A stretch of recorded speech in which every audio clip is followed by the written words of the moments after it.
E aí pessoal, tudo bem com vocês? Eu espero que vocês estejam maravilhosamente bem. E hoje eu lhes trago uma partida muito interessante que foi jogada agora mesmo no Clutch Chess, que é um campeonato que começou hoje. Se não me engano, ele ainda vai ter 3 dias de evento e nesse campeonato estão jogando Magnus Carlsen, Gukesh Domarajo, Hikaru Nakamura e Fabiano Caruana. E eles todos se enfrentam diversas vezes. O formato são partidas rápidas, né? 10 minutos com 10 segundos de acréscimo. E nessa partida em específico, o efeito Magnus acabou pegando o Gukesh. Para você que não sabe o que é o efeito Magnus, se prepare para descobrir, mas vamos dizer que o final dessa partida é, no mínimo, curioso, né? O Gukesh começa com E4, Magnus Carlsen joga D6, a defesa Pirk, vem D4 ocupando o centro do tabuleiro, cavalinho F6 ameaçando o peão, cavalo C3 defendendo, e o lance mais normal para as pretas jogarem é peão na casa de G6, escolhendo flanquetar o bispo de casas escuras, mas o Magnus joga direto o E5, que é a variante Lion, e a ideia dessa variante é ofertar um fim de jogo. Se as brancas quiserem, dá para tomar na casa de E5, né? As pretas vão só tomar de volta, vem dama D8, rei por, e aqui a gente tem um final de jogo praticamente igual, né? As brancas talvez podem argumentar uma pequeníssima vantagem pelo adversário ter perdido o rock, mas a gente sabe como é o Magnus nesse tipo de final, provavelmente iria conseguir jogar 150 lances e sair com uma vitória, mesmo que o final seja um pouco pior. Então, Gukesh fala, não, calma, eu sei contra quem eu tô jogando, cavalo em F3, vamos manter as peças no tabuleiro. E aqui o Gukesh tá ameaçando o peão de A, ameaçando ganhar o peão. Então o Magnus defende desenvolvendo, vem bispo C4 desenvolvendo, bispo em E7, o roque por ambas as partes, e o Gukesh joga A4, que é ao mesmo tempo um lance de ganho de espaço na ala da dama, como também é um lance profilático, tendo em vista que nas defesas Pirks da vida é muito comum que as pretas joguem para C6 e posteriormente B5, tentando pegar espaço na ala da dama. Então o A4 é um lance forte, tanto ofensiva quanto defensivamente. Tem o C6 mesmo assim do Magnus, preparando para tirar a dama ao longo dessa diagonal, impedindo que o cavalo explore, por exemplo, a casa de D5 no futuro, e o Gukesh joga a torre em 1, simplesmente defendendo o peão de E, né, super protegendo, para que o cavalo possa sair daqui. Magnus joga H6, evitando uma ideia de bispo G5, o Gukesh copia o lance, evitando uma ideia futura de bispo G4 ou de cavalo G4, também gerando um respiro para o rei e eliminando teminhas de mate da última fileira. Vem torre em 8 do Magnus, preparando para tomar, voltar o bispo e pressionar o peão de E, como também é extremamente comum nesse tipo de abertura. E bispo em E3, calmamente desenvolvendo o Gukesh. Temos E por D4, bispo toma, e como a gente comentou, esse tipo de jogo é super comum por parte das pretas. Basicamente, nessa estrutura, o jogador de pretas tem um centro bem recuado, então ele vai ameaçar o peão central do jogador de brancas. Enquanto isso, se as brancas conseguirem segurar bem o peão de E, o peão de D6 provavelmente é o maior alvo que a gente tem para pressionar ao longo da coluna D que está semi-aberta. Mas o Magnus joga bispo em F8, liberando a pressão no peão de E, e apesar de que está bem defendido por hora, você não precisa realmente se preocupar com a defesa dele, o Gukesh joga um lance de super proteção, cavalo D2. Beleza, agora tem 3 peças protegendo o peão, e esse cavalo na casa de D2 também pode acabar sendo útil na ala da dama mais tarde. Vem o cavalinho E5 do Magnus ameaçando o bispo. Bispo em F1 joga o Gukesh, né? Volta lá para a casa inicial com uma ideia de potencialmente redesenvolver o bispo, tipo num fianqueto. E também é mais preciso do que bispo em E2, porque bispo em E2 cortaria a defesa da torre sobre o peão de E. Mas agora, cavalo G6 joga o Magnus, passando peças para a ala do rei para um potencial ataque.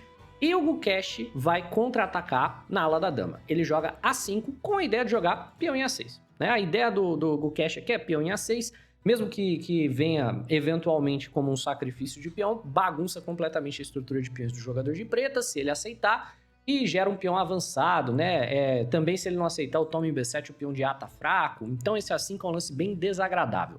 E o Magnus joga bispo em E6 desenvolvendo, e o Gukesh opta pela ideia que nós já discutimos antes, não o A6 imediato, apesar de que seria bom, mas sim o G3, preparando para fianquetar o bispo e apoiar o peão de E. Dá para ver que o ponto de pressão do Magnus realmente é o peão de E, e o Gukesh está fazendo de tudo para super proteger esse ponto, para manter o peão de D atrasado. Mas o Magnus logo resolve essa questão, porque agora ele defende a casa de D5 vezes o suficiente para poder avançar o peão para a casa de D5.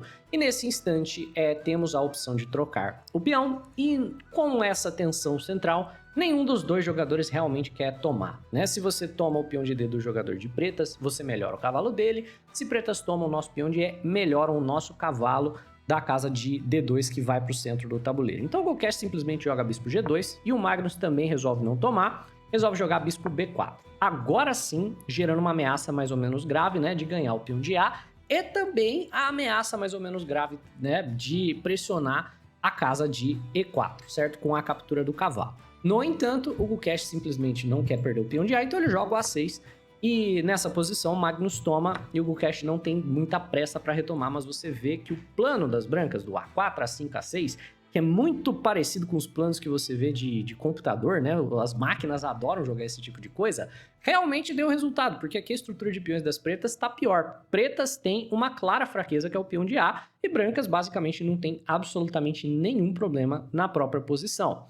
Então o Gukesh decide tomar o peão de D. Temos cavalo por D5, cavalo por D5, bispo por D5, torre toma torre, dama toma e bispo toma bispo. E ao final dessas 1 zilhão de trocas, basicamente o jogador de pretas está numa posição meio difícil de segurar, porque, como a gente comentou, tem peões isolados aqui em A6 e em A7, mas ao final dessas trocas também ficaram com um peão de D isolado. O único ponto que dá para compensar para as pretas, né, que você pode olhar para isso e pensar, nossa, talvez a posição não esteja perdida, é o potencial contra-ataque na ala do rei, tendo em vista que as brancas acabaram trocando o bispo do fianqueto, e isso gera casas fracas ao redor do rei, que podem ser utilizadas pelas peças do jogador de negras para tentar algum grau de contrajogo. Mas vejamos como isso vai se desenvolver, né? Vem o C3 do Gukesh, com tempo no bispo, bispo em F8 e torre por A6, já ameaçando ganhar o peão de A.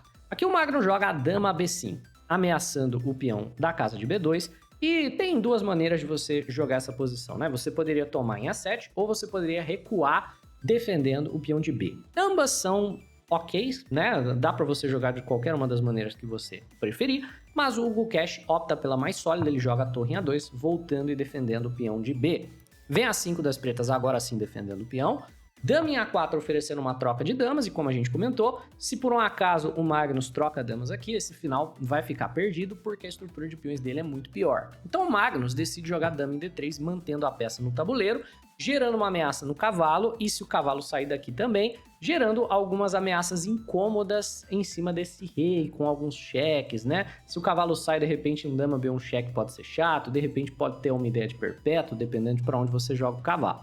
Então, cavalo em F1, Gukesh volta de maneira defensiva, e aqui o Magnus joga torre em A6, um levantamento de torre agressivo, preparando para trazer a torre para o ataque através da casa de E6, né? Então a ideia é a torre em E6, potencialmente torre em E1, pressionando esse cavalo e tentando um ataque de checkmate. Gukesh joga B4, ele aproveita que o peão de A tá cravado e ameaça ganhar o peão, e nessa posição o Magnus joga a torre em E6, simplesmente abandonando o peão, na ideia do contra-ataque. Então, a ideia seria, se você toma esse peão de A, o adversário vai jogar torre em E1 e você vai levar checkmate, porque você não tem uma defesa satisfatória do cavalo, depois vai ver dama por cavalo e você tá completamente ferrado, né? Um torre em A1 não resolve, porque dama por cavalo vem de qualquer forma, e talvez um dama B5 você atrase um pouco, mas vai levar checkmate de qualquer maneira. Então, o torre em E6 é um sacrifício de peão, mas ao mesmo tempo não é, porque você não pode aceitar. Mas o Gukesh encontra uma maneira de jogar muito legal. Ele não simplesmente passivamente volta o material dele, não. Ele joga torre D2 com tempo na dama do Magnus, apoiado pelo cavalo. Não dá tempo de jogar torre em 1 da vida, por exemplo, né? E depois que a dama sai para a casa de F5, o Gukesh vai jogar de maneira bem agressiva, né?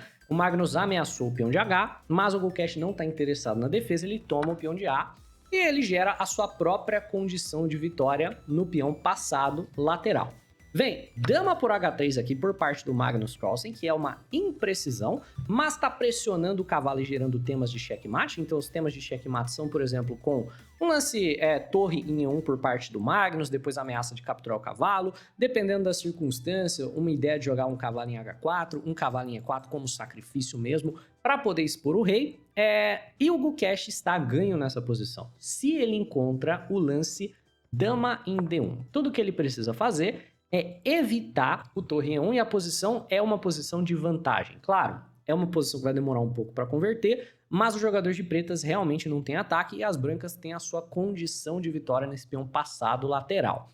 O O Gukesh não encontra o lance que melhor mantém a vantagem, ele avança o peão e ele acaba permitindo o torre em E1, e aqui a posição está empatada, certo? A ameaça das pretas, claro, é dama toma cavalo, mas o Gukesh defende muito bem com dama em B5. E nessa posição, Magnus Carlsen joga um lance absolutamente lindo, belíssimo, né? Porque as pretas também estão numa circunstância onde você tem que fazer alguma coisa acontecer aqui na ala do rei. Senão esse peão vai promover. Se você não der checkmate, você vai perder o jogo. Magnus joga, na minha opinião, um dos lances mais bonitos dessa partida, bispo C5, sacrificando o bispo pelo quê, né? Tente entender para que vem bispo em C5. Qual que é a ideia? O que acontece se tomar esse bispo, né? Também tá permitindo uma porrada de cheque na última fileira. Acontece que a ideia do Magnus é, se você tomar, não importa que você vai ter cheque depois, né? Esse bispo precisa guardar a casa de E5. Se você tomar, cavalo em E5 e aqui o jogador de brancas pode abandonar. Caixão e vela preta. Não tem o que fazer. Cavalo F3 vai vir com checkmate, não importa o que você jogue, não tem como parar. Você pode jogar vários cheques, né? Você pode dar cheque na casa de E8, você pode dar cheque na casa de B8, nada adianta, o rei se esconde numa boa, não dá pra defender contra cavalo em F3, né? E ao mesmo tempo defender contra dama em F1, ou você guarda um ou você guarda o outro, e na verdade tá difícil de guardar qualquer um dos dois. Bem, acontece que o Gukesh, é claro, não toma esse bispo. O Gukesh joga a dama em D3. Beleza, ele retorna a dama e depois de bispo por, peão por. O Magnus joga a torre em A1, simplesmente preparando para tomar o peão ali. E o Gukesh, nessa posição, joga a torre D1 querendo trocar as torres. E aqui, Magnus Carlsen está ganho se ele joga um lance absolutamente fantástico que pune essa gafe torre D1. Pause o vídeo. Tente encontrar por conta própria qual é o lance que Magnus Carlsen precisa jogar nessa posição para vencer a partida. Tem a ver com o posicionamento da torre na casa de D1 e eu diria que é difícil, tá? Não é um exercício fácil esse daqui. Mas o lance que tem que jogar Magnus Carlsen aqui é o lance cavalo em H4. Você vai notar que o tabuleiro foi para o modo análise, mudou a cor do tabuleiro, porque esse lance não foi jogado. Cavalo em H4... vem com a ideia de ameaçar checkmate. Então você tem que tomar o cavalo, não tem escolha. Se você não tomar o cavalo, vai levar mate. Não importa o que aconteça aqui, né? Então, o que acontece se peão toma cavalo? Aqui, dama G4 e temos dois ataques sobre a torre da casa de D1. Né? Então, por exemplo, rei na casa de H1, alguma coisa assim. Torre por D1 ameaçando a dama, ameaçando o cavalo, apoiado pela dama negra.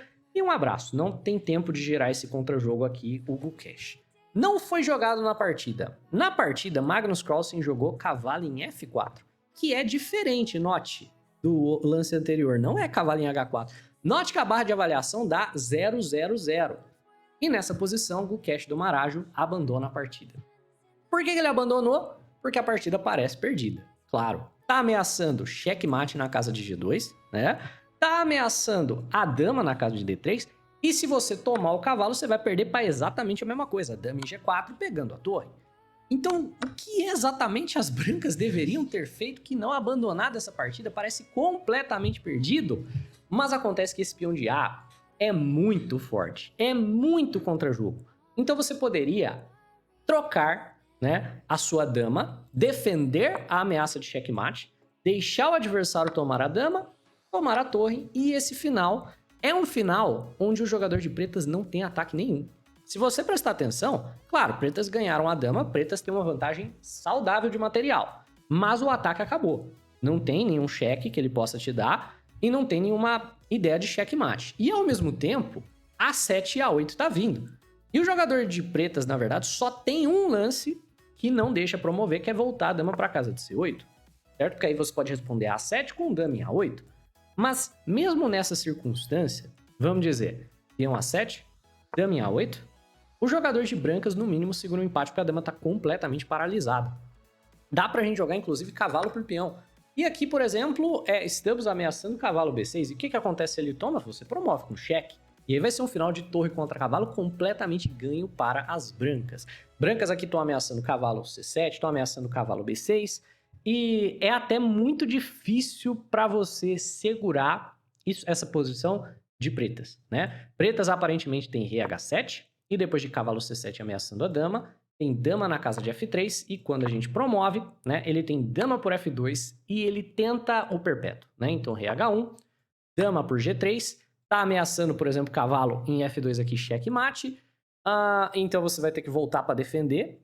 Então vamos dizer algo como torre em F1 ou dama E4 cheque, mas o jogador de pretas vai ter o perpétuo. Vamos dizer dama em E4 cheque, G6, torre em A2 defendendo, cavalo em F2 checkmate é a recomendação do engine, ou torre em F1, e aparentemente aqui qualquer um dos dois empatam pela ideia de cavalo em F2 de qualquer jeito, torre por dama por F2, e apesar das brancas terem uma vantagem material saudável, é impossível de você parar o perpétuo porque o seu rei tá tão exposto, né? Mas assim, se qualquer um dos dois jogadores estava melhor ali, com toda certeza seriam as brancas. E ainda assim, o Gukesh abandonou estando talvez melhor do que o seu adversário. Se você nunca viu o efeito Magnus Carlsen, tá aí. Esse é o efeito Magnus. Primeiro o Nakamura abandonou melhor e agora o Gukesh abandonou numa posição onde no mínimo ele tinha um empate, talvez ele tava ganho. É isso, pessoal. Eu espero que vocês tenham curtido. Se sim, deixa o like no vídeo, se inscreve no canal, um abraço e até a próxima.